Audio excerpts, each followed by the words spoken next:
श्री गणेशाय नमः। ओम नमः शिवाय। हर हर महादेव। आगे की कथा प्रारंभ करते हैं। अथैक 55वां अध्याय। प्रहलाद की वंश परंपरा में बलिपुत्र बाणासुर की उत्पत्ति की कथा।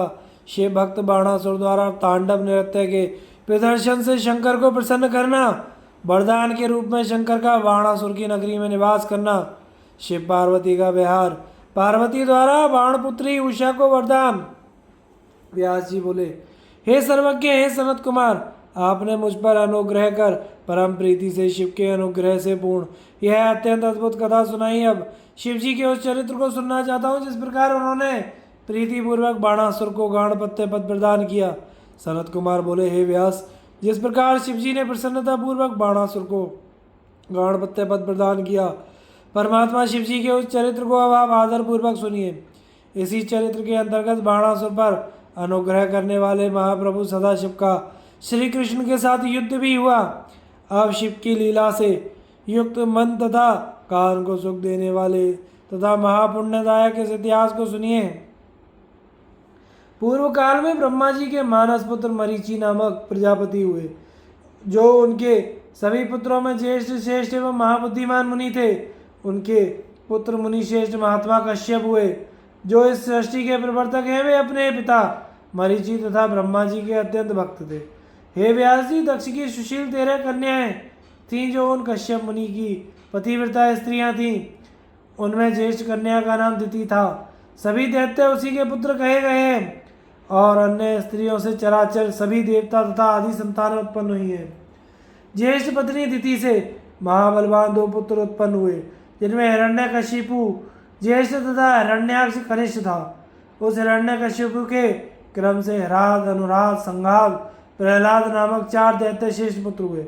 उन सभी में प्रहलाद अत्यंत जितेंद्रिय तथा भगवान विष्णु का परम भक्त था, जिसका नाश करने में कोई भी दैत्य समर्थ नहीं हुआ। उस प्रहलाद का पुत्र विरोचन हुआ, जो दानियों में श्रेष्ठ था, और जिसने ब्राह्मण रूपी इंद्र के मांगने पर अपना सिर ही दे दिया। उस विरोचन का पुत्र महादानी एवं शिवप्रिय बलि हुआ, जिसने वामन अवतार धारणा कर याचना करने वाले विष्णु को संपूर्ण पृथ्वी दान कर दी। उसी बलि का औरस पुत्र बाण हुआ, जो शिव भक्त, मान्य, दानी, बुद्धिमान, सत्य प्रतिज्ञा एवं हजारों का दान करने वाला था। वह दैत्यराज बाणासुर अपने बल से तीनों लोकों को तथा उसके स्वामियों को जीतकर शोणित नामपुर में रहकर राज्य करता था। सभी देवगण शंकर जी की कृपा से शिव भक्त उस बाणासुर के दास की भांति हो गए। उस बाणासुर के राज्य में देवताओं को छोड़कर अन्य प्रजा दुखी नहीं थी। देवगणों के दुख का कारण यह था कि बाणासुर उनका शत्रु था। वह असुर कुल में उत्पन्न हुआ था। एक समय उस महादैत्य ने अपनी 1000 भुजाओं को बजाकर तांडव नृत्य द्वारा उन महेश्वर को प्रसन्न कर लिया, और भक्त वत्सल भगवान शंकर उस नृत्य से संतुष्ट तथा अत्यंत प्रसन्न हो गए। उन्होंने कृपा दृष्टि से उसकी ओर देखा। सर्वलोक के शरणागत वत्सल एवं भक्तों की कामना पूर्ण करने वाले भगवान शंकर ने उस बलिपुत्र बाणासुर को वर प्रदान करने की इच्छा की। सनत कुमार बोले, हे मुने, अत्यंत बुद्धिमान एवं शिव भक्त बलिपुत्र बाणासुर परमेश्वर शिव को भक्ति से प्रणाम कर स्तुति करने लगा। बाणासुर बोला, हे देवदेव, हे महादेव, हे शरणागत वत्सल, हे महेशान, हे विभो, हे प्रभु, यदि आप मेरे ऊपर प्रसन्न हैं तो मेरे नगर के अधिपति बनकर अपने पुत्रों एवं गणों सहित इसी के समीप निवास कर मेरा हित करते हुए मेरी रक्षा कीजिए। सनत कुमार बोले, शिव जी की माया से मोहित हुए बलिपुत्र बाणासुर मुक्ति देने वाले दुराधय शिव से केवल इतना ही वर मांगा। भक्तवत्सल प्रभु शंकर उस बाणासुर को उन वरों को देकर गणों तथा पुत्रों सहित उसके पुर में निवास करने लगे। किसी समय बाणासुर के शोणितपुर नामक मनोहर नगर में नदी के तट पर शिव जी ने देवगणों एवं दैत्यों के साथ क्रीड़ा की। उस समय गंधर्व एवं अप्सराएं नाचने हंसने लगीं। मुनियों ने शिव जी को प्रणाम किया, उनका जप पूजन तथा स्तवन किया। प्रमथ गण अट्टहास करने लगे, ऋषि लोग हवन करने लगे एवं सिद्धगण यहाँ आए और शिव क्रीड़ा देखने लगे। मलेक्ष कुमार की तथा कुतर की विनष्ट हो गए। समस्त देव माताएं शिव जी के सम्मुख उपस्थित हो गईं तथा सभी प्रकार के भय नष्ट हो गए। उस क्रीड़ा से रुद्र में सद्भावना रखने वाले भक्तों के सांसारिक दोष दूर हो गए। उस समय शिव जी का दर्शन करते ही सभी प्रजाएं अत्यंत प्रसन्न हो गईं। मुनि तथा सिद्धगण स्त्रियों की अद्भुत चेष्टा को देखकर अट्टहास करने लगे। समस्त ऋतुएं वहां अपना अपना प्रभाव प्रकट करने लगी। पुष्पों के पराग से मिश्रित सुगंधित वायु बहने लगी। पक्षी समूह पूजन करने लगे एवं पुष्पों के भार से अवनत वृक्ष शाखाओं पर मधुलंपट कोयलें वनों तथा उपवनों में कामोत्पाद मधुर शब्द करने लगी। उस समय क्रीड़ा विहार में उन्मत्त तथा काम पर विजय न प्राप्त कर उससे देखे जाने मात्र से ही काम के वशीभूत सदाशिव ने नंदी से कहा, हे नंदिन, तुम शीघ्र ही इस वन से कैलाश जाकर मेरा संदेश कहकर श्रृंगार से युक्त गौरी को यहाँ ले आओ। सनत कुमार बोले, ऐसा ही करूँगा। इस प्रकार की प्रतिज्ञा कर वहां जाकर शंकर के दूत नंदी ने हाथ जोड़कर एकांत में पार्वती से कहा। नंदीश्वर बोले, हे देवी, देवदेव, महादेव, महेश्वर, श्रृंगार से युक्त अपनी भार्या को देखना चाहते हैं। मैंने उनके आदेश से ऐसा कहा है। सनत कुमार बोले, हे मुनिश्रेष्ठ, उनके इस वचन को सुनकर पतिव्रत धर्मपरायणा भगवती पार्वती बड़ी प्रसन्नता से अपना श्रृंगार करने लगी और नंदी से बोले, तुम मेरी आज्ञा से शीघ्र ही शिव जी के पास जाओ और उनसे कहो कि मैं अभी आ रही हूँ। यह सुनकर मन की गति के समान चलने वाले नंदीश्वर महादेव के पास चले गए। नंदी को अकेले आया देख शिव ने नंदी से पुनः कहा, हे तात, तुम पुनः जाओ और पार्वती को शीघ्र लिबा लाओ। तब नंदी ने बहुत अच्छा कहकर वहां जाकर मनोहर नेत्र वाली गौरी से कहा, आपके पति श्रृंगार की हुई आप मनोरमा को देखना चाहते हैं देवी। विहार करने की उत्कंठा से वे उत्सुकता पूर्वक आपकी प्रतीक्षा कर रहे हैं। गिरी नंदिनी, आप अपने पति के पास शीघ्र चलिए। पार्वती के आने में देर देखकर समग्र अप्सराओं ने परस्पर मिलकर विचार किया कि शिवजी पार्वती को शीघ्र देखना चाहते हैं। इस अवस्था में वे जिस स्त्री का वर्ण करेंगे वह स्त्री निश्चय ही समस्त दिव्य स्त्रियों की रानी होगी। इस समय काम शत्रु शिव को यह काम दुख दे रहा है, इसलिए हम पार्वती का रूप धारण करें।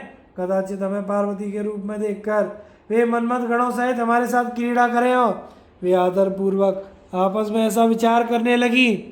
अतः जो स्त्री दाक्षायणी रहित इन शंकर का स्पर्श कर सके वही निशंक भाव से पार्वती पति शिव जी के पास जाए और उन्हें मोहित करे।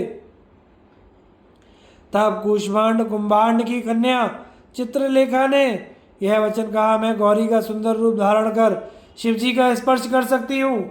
चित्रलेखा बोली, केशव ने शिव जी को मोहित करने की इच्छा से परमार्थ के लिए वैष्णव योग का आश्रय लेकर जिस मोहिनी रूप को धारण किया था उसी को मैं धारण करती हूँ। तदनंतर उसने उर्वशी के परिवर्तित रूप को देखा। इसी प्रकार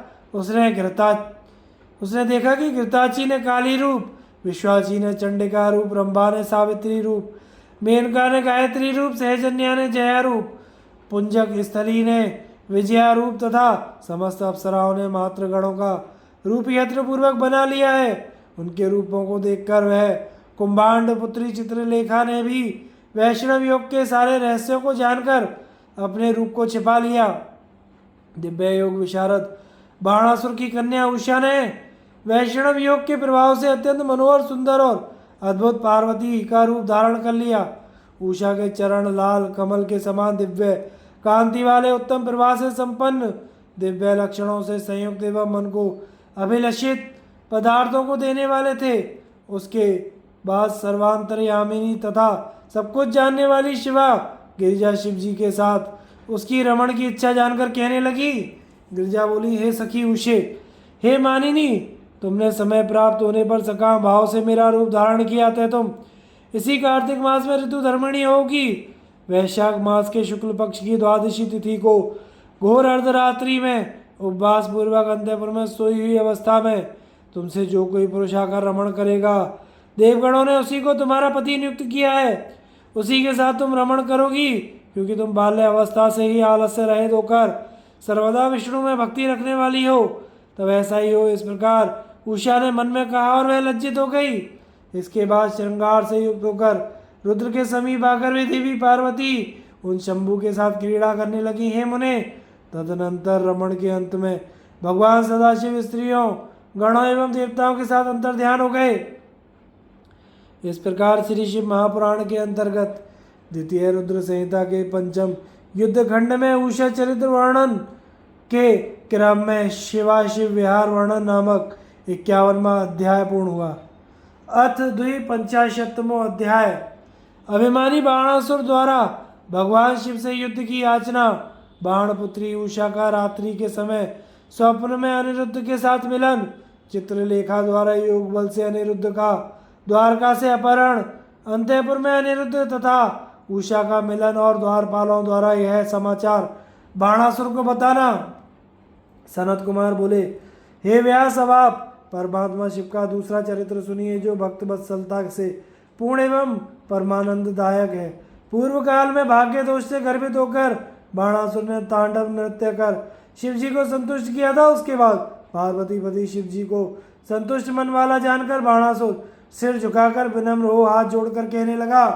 बाणासुर बोला, हे देवादिदेव, हे महादेव, हे सर्वदेव शिरोमणे, यद्यपि मैं आपकी कृपा से अत्यंत बलवान हूँ, तथापि मेरी प्रार्थना सुनिए। आपने मुझे 1000 भुजाएं प्रदान की, किंतु ये मेरे लिए भार स्वरूप हो गई हैं। इस त्रिलोकी में आपके अतिरिक्त कोई दूसरा योद्धा मेरे समान नहीं है। हे देव, अब मैं इन 1000 भुजाओं को लेकर क्या करूं?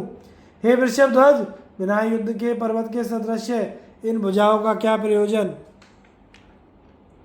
मैं अपनी इन मजबूत भुजाओं की खुजली मिटाने के लिए युद्ध की इच्छा से दिग्गजों के पास गया।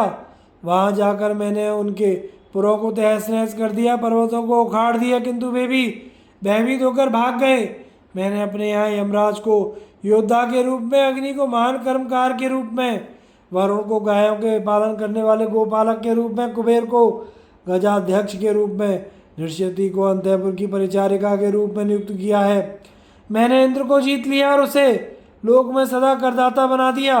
अब आप मुझे युद्ध का कोई ऐसा उपाय बताइए जहाँ पर मेरी ये भुजाएं शत्रु के हाथ से प्रयुक्त शस्त्रास्त्र द्वारा जर्जर कर दी जाए। हे महेश्वर, ये मेरी भुजाएं शत्रुओं के हाथ से गिर जाएं अथवा वे स्वयं उसके हाथों को 1000 टुकड़ों में विभक्त कर दें।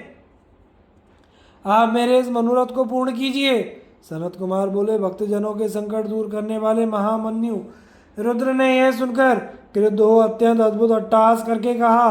रुद्र बोले, हे समस्त दैत्य कुल में अधम, हे अहंकारी, तुझे सब प्रकार से धिक्कार है। तुझ बलिपुत्र तथा मेरे भक्त के लिए इस प्रकार का वचन कहना उचित नहीं है। तुम अपने इस अहंकार की शांति शीघ्र प्राप्त करोगे। मेरे जैसे बलवान से तुम्हें अकस्मात प्रचंड युद्ध का सामना करना पड़ेगा।